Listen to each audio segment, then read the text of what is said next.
नमस्कार। आज हम लोग पढ़ेंगे सावित्रीबाई फुले के बारे में। आज जानेंगे हम लोग सावित्रीबाई फुले के बारे में, क्योंकि सावित्रीबाई फुले को महिला शिक्षा का जनक कहा जाता है। महिला शिक्षा का जनक सावित्रीबाई फुले।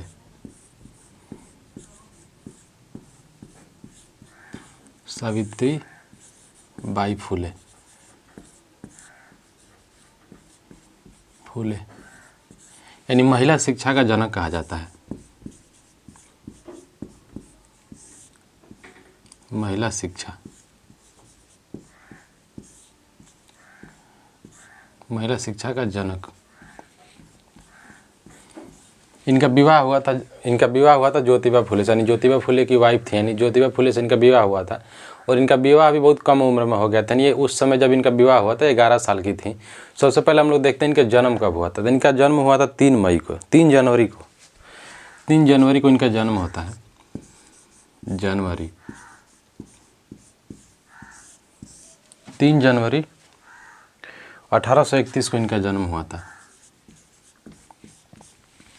यानी इनका जन्म होता है 3 जनवरी 1831 को इनका जन्म होता है। महाराष्ट्र में इनका जन्म होता है। और इनका विवाह होता है ज्योतिबा फुले से, जो कि ज्योतिबा फुले इनके पति होते हैं। और ज्योतिबा फुले के बारे में हम लोग ऑलरेडी पढ़ चुके हैं, क्योंकि वो जो होते हैं माली परिवार से आते हैं। ज्योतिबा फुले क्रांतिकारी नेचर के होते हैं। यानी ज्योतिबा फुले हमेशा समाज में समानता और जाति प्रथा, छुआछूत और बाल विवाह, सती प्रथा, उसके बाद भी एक सब व्यवस्था थी जिसको कहा जाता था यानी बाल्ड कर देना। बाल्ड का मतलब होता है कोई स्त्री है, अगर उसका कोई हस्बैंड मर जाता था, यानी उसका पति का जब देहांत होता था, तो 2 प्रथा थी। एक था उसका सर मुंडवा दिया जाता, यानी सर का बाल है उसको साफ छील दिया जाता था, और उसके बाद उसको घर से भगा दिया जाता था, यानी सिर का बाल हटा दिया जाता था। सिर का बाल हटा देना। जैसे बाजीराव मस्तानी मूवी है, उसमें जो बाजीराव की माता जी होती है उनका वहीं से उनका बाल हटा दिया जाता है।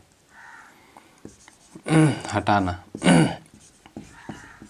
यानी जब हम लोग बाजीराव मस्तानी मूवी देखते हैं, तो उसमें जो बाजीराव की जो माता जी होती हैं उनको एक तो सफ़ेद कपड़ा पहना दिया जाता था, और दूसरा उनका बाल यानी सिर मुंडवा दिया जाता था। तो इस चीज़ का वो विरोध करते हैं, और जाति समाज में हो रही छुआछूत का भी विरोध करते हैं। और एक माली परिवार से आते हैं, और वो खुद भी जाति जैसी जो व्यवस्था है उसका खुद भी ये शिकार हो चुके रहते हैं। और इस शिक्षा का प्रसार किया जाता है उनके द्वारा, और उनके द्वारा सत्य शोधक समाज की स्थापना की जाती है, और गुलामगिरी जैसी किताब लिखी जाती है। उन्हें पुरोहितवाद, पाखंडवाद का भी विरोध करते हैं, क्योंकि जो महाराष्ट्र में दलित लोगों के साथ उत्पीड़न बहुत ज़्यादा होता था। जैसे पैर में काला धागा बांध देना हो गया, और आगे मटका, पीछे झाड़ू बांध दिया जाता था। और मुख्य बात थी, अब हम लोग चलते सावित्रीबाई फुले पे। इनका शादी होता है बहुत कम उम्र में, यानी 11 साल की ये होती हैं। उस समय इनका विवाह हो जाता है ज्योतिबा फुले से। लेकिन ये अशिक्षित होती हैं, पढ़ी लिखी नहीं रहती हैं। यानी सावित्रीबाई फुले पढ़ी नहीं रही, अनपढ़ रहती हैं। अनपढ़ यानी इलिटरेट रहती हैं, यानी अशिक्षित रहती हैं। जब इनका विवाह होता है तब अशिक्षित रहती हैं। ये अशिक्षित महिला होती हैं।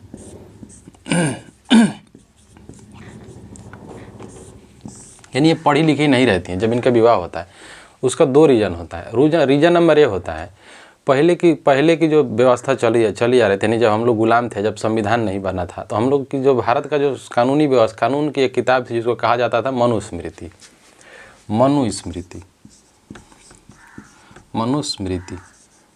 अच्छा, स्मृति से समझ में आ रहा होगा,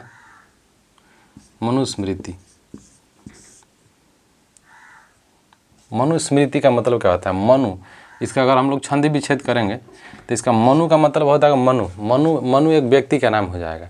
यानी एक तो आधा इसका हो जाएगा मनु, और स्मृति का मतलब हो जाता है उनके द्वारा विचार, उनके द्वारा बनाया गया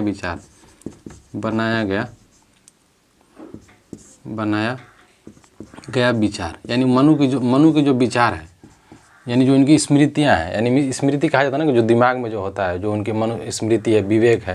तो उसी विवेक के बारे में यहाँ पे बताया गया है कि जो मनु है, इसका छंदी विच्छेद करने पे ही इसका अर्थ आता है मनु का जो विवेक है, यानी उनके अंदर जो स्मृति चल रही थी उसके द्वारा बनाया गया था। पहले कहा जाता था कि अगर कोई महिला है, अगर कोई बच्ची है, पहले बाल विवाह होता था, तो इसमें यह था बहु विवाह प्रथा थी, यानी एक पुरुष कई सारा विवाह करता था। और उसमें सबसे खराबी ये थी इसमें दलितों के बारे में, यानी जो अछूत थे, अछूतों के बारे में बहुत गंदा बात लिखा गया है।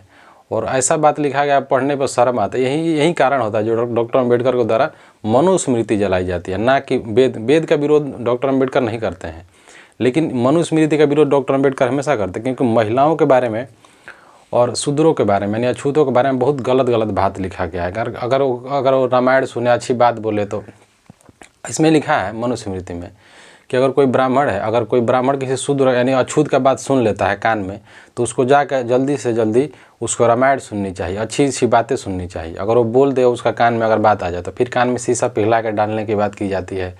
अगर कोई वेद का उच्चारण करता है, अगर कोई धार्मिक ग्रंथ पढ़ता है, तो उसका जुबान काटने का अधिकार था। यानी बहुत सारी समस्याएं थी जिसका वो विरोध करते हैं। उसमें एक और थी महिलाओं के लिए। महिलाओं में कहा गया कि अगर कोई महिला है, अगर महिला का विवाह करना, महिला का क्या यानी कोई बच्ची अगर उसका विवाह करना है, तो अभी जैसे गवर्नमेंट के द्वारा किया गया है ना कि जैसे लिखित रूप से कहा गया कि 18 वर्ष की लड़की होनी चाहिए, और थोड़ा सा और बढ़ाया गया, 23 साल और किया गया है, उम्र को बढ़ाया गया है। लेकिन पहले कहा गया था कि 9 वर्ष की लड़की 9 वर्ष की लड़की और 40 वर्ष का पुरुष यानी लड़का, यानी देखिए कितना का अंतर है, मिलाइए अंतर। तो इसमें कहा गया था सीधे 39 साल करीब। तो इसमें कहा गया कि अगर कोई लड़की है तो उसका विवाह 39 भी नहीं होगा। इसमें कहा गया है कि कोई लड़का है, अगर वो लड़का 40 साल का है और लड़की 9 साल की है, तो उसका विवाह कर देना चाहिए। इस उम्र में अगर देखा जाए तो लड़की अडल्ट भी नहीं होती है 9 साल की उम्र में, यानी जो उसका पीरियड का जो मेंस्ट्रुएशन साइकिल होता है वो खुद शुरू होता है 12 साल में। और 12 साल की जो बच्ची है, 9 साल का बच्चा तो लोग गोद में उठा लेता है इस समय में। अगर कोई 9 साल की बच्ची है तो प्यार से लोग गोद में उठा लेता है। 12 साल की भी लड़की तो लोग गोद में उठा ही लेता है, प्यार में लोग उठा लेता है, लेकिन शादी का उम्र है ये। और यही कारण है कि आज भी होता है, आज भी बहुत से क्षेत्र में लोग बच्ची को बेच देते हैं। और बहुत सारा शोषण महिलाओं का होता है। शिक्षा का अधिकार तो ऐसा ही नहीं था, घूंघट प्रथा थी, पढ़ नहीं सकते, और भी सती प्रथाएं थी। इसमें से एक और थी, इसमें एक और कहा गया था कि शिक्षा का अधिकार नहीं होगा, इसी में हो जाएगा। महिलाओं को शिक्षा का अधिकार नहीं था, महिलाओं का शिक्षा का अधिकार नहीं था। कब से? वेद में इस बात का चर्चा नहीं किया गया है। यानी अगर कोई कहे कि भारत में ऐसा व्यवस्था नहीं, वेदों में ऐसी बात नहीं कही। वेदों में सबके बारे में बताया गया है। बहुत सी महिलाओं का चर्चा किया, जैसे उर्वशी हो गई, और बहुत सारी महिलाओं का चर्चा किया गया है। यानी वेद में बहुत सी महिलाओं का नाम है जो वेदों में उनका स्थान है, ऋषि मुनि होती थी। लेकिन जब से मनुस्मृति लागू होगा, महिलाओं का दयनीय स्थिति आ जाता है। इसका शुरुआत भी होता है जिस गुप्त शासन में। अगर आप हिस्ट्री पढ़ेंगे तो हिस्ट्री में लिखा हुआ है, गुप्त जब शासन आता है, गुप्त सत्ता की जब शुरुआत होती है, उस समय सबसे ज़्यादा हर चीज़ का विकास होता है। सती प्रथा, बाल विवाह, धर्म का प्रचार, संस्कृति का प्रचार, भाषा का विकास, स्थापत्य का विकास, बहुत क्षेत्रों में विकास होता है। अब हम लोग चलते हैं इन पे, सावित्रीबाई फुले पे। तो सावित्रीबाई फुले पढ़ी नहीं रहती है, तो इनके जो पति होते हैं ज्योतिबा फुले, ड्यूटी करते हैं, दिन भर काम करते हैं, रात में आकर अपने पत्नी को पढ़ाते हैं। यानी जो सावित्रीबाई फुले होती हैं, इनको आते हैं वो घर पे, और घर पे उनके द्वारा शिक्षा दिया जाता है, वो पढ़ाते हैं और ये पढ़ती भी हैं। पढ़ने के बाद क्या होता है कि 17 साल की उम्र में, 17 वर्ष में ये लोग महाराष्ट्र में इन लोगों के द्वारा सारे स्कूल खोला जाता है। महाराष्ट्र में स्कूल प्राइवेट स्कूल इनके द्वारा खोला जाता है महिलाओं के लिए। जब ये पढ़ाने जाती थी, इनके ऊपर गोबर फेंका जाता है। महिलाएं यानी जो स्वर्ण वर्ग की जो महिलाएं होती थी, अब सोचिए स्वर्ण वर्ग की जो महिलाएं हैं, वो लोग इनके ऊपर वो फेंकती थी गोबर। तो आगे घर पे शिकायत करती हैं कि ऐसा बात है। अपने पति से बोलते हैं कि ऐसा बात है। हम जब आ जाते हैं तो लोग गोबर फेंकते हैं। तो इनके पति कहते हैं 2 साड़ी लेकर जाओ, एक बदल लेना और फिर पढ़ाना। समझने की बात है, यानी ये महिला शिक्षा का तो विकास कर रही थी। जो लोग विरोध किए वही लोग पढ़े, और वही लोग फिर विरोध कर रहे हैं। ये मेन बात यही है। क्योंकि जब ये इस शिक्षा का लाभ भी कौन उठाए? उच्च जाति के लोग उठाए, निम्न जाति के लोग इस चीज़ का लाभ ही नहीं उठा पाए। कहाँ उठाए? और आज भी वही हाल है। आज भी जो लिटरेसी का रेशियो है, जो शिक्षा है, RRR होता है, रीडिंग रीडिंग होता है, उसमें भी अगर हम देखते हैं तो सबसे ज़्यादा कौन पढ़ा लिखा है? उच्च वर्ग के जो लोग हैं, यानी जो स्वर्ण जातियाँ हैं, जनरल कैटेगरी के जो लोग हैं, स्वर्ण जातियों के पास ही शिक्षा है। और लिटरेसी अछूत में यानी दलित हो गए, OBC हो गए, इन लोगों में आज भी शिक्षा का स्तर बहुत नीचे है।